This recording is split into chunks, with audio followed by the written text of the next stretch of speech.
Namaste, this is Devendra Kini, Economics lecturer of Sri Guru Sudendra Degree College, Bhatkal. In the previous session, we have studied about the establishment and the objectives of the World Bank. In this session, we are going to study about the capital and guiding principles of lending by World Bank. Capital of the World Bank.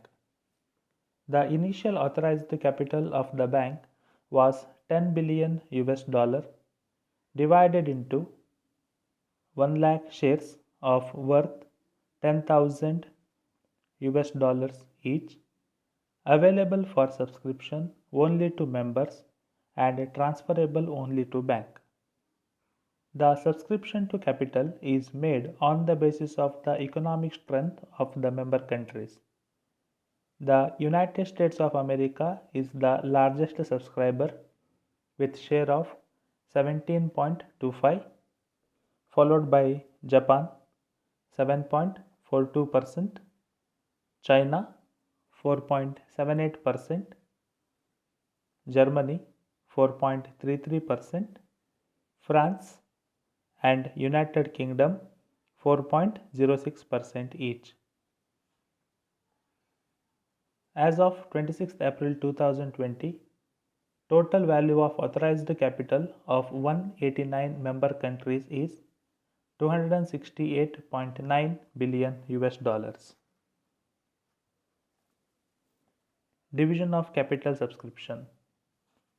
Each member's total subscription in the capital of the bank is divided into three parts.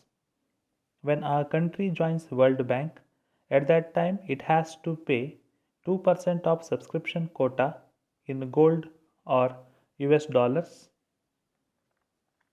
18% of subscription capital is payable in local currency of the member country. The remaining 80% of the subscription capital is subject to call as and when required to meet the bank's obligations. Sources of fund. There are three sources of fund to the bank for lending to member countries. They are paid in capital of 20% of subscription quotas, the bank's borrowing in international capital market, and its own net earnings.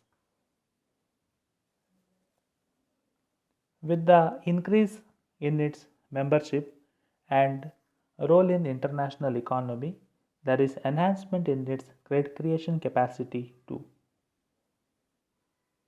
Guiding principles of lending by the bank. Like the domestic financial institution, while lending, the bank is guided by certain principles which have been formulated on the basis of articles of agreement. In that, first one is the bank should grant loans to the member country only after it is fully satisfied with the economic position of the borrowing country. It should therefore properly assess the repayment possibility of the loans by taking into account the availability of natural resources as well as the existing productive capacity of the plant to exploit the resources.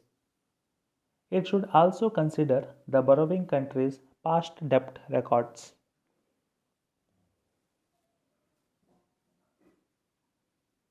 Secondly, the bank should lend only for specific projects of reconstruction or development which are economically and technically sound and which are most useful and urgent for increasing the productive capacity for borrowing country. Therefore, it should be noted that the bank does not provide loans to finance the projects of social character such as education, housing, etc. On the other hand, the bank provides loans for such productive purposes like power and transport, agriculture and industry.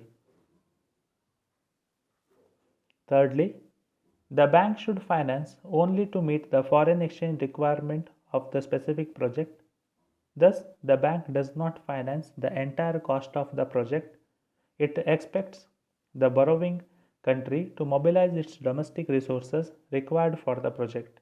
However, only in exceptional cases, the bank may grant loans to meet the domestic currency expenditure. Fourthly, the bank does not expect the borrowing country to spend the amount of loans granted by it in any particular country.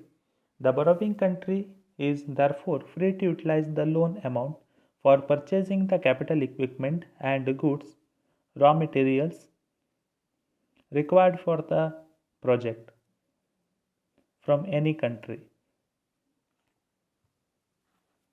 Fifthly, the bank maintains continuous relations with the borrowing country in order to check the progress of the project and to watch the financial and economic development in the borrowing country.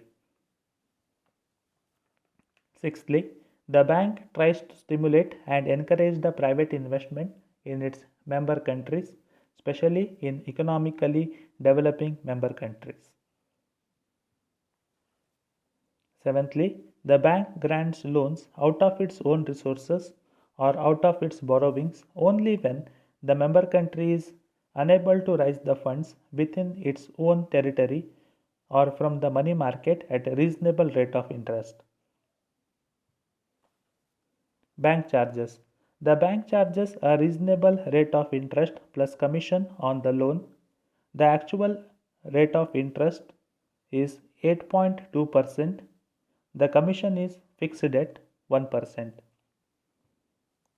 This is about the capital and guiding principles of lending by the World Bank. Thank you for listening.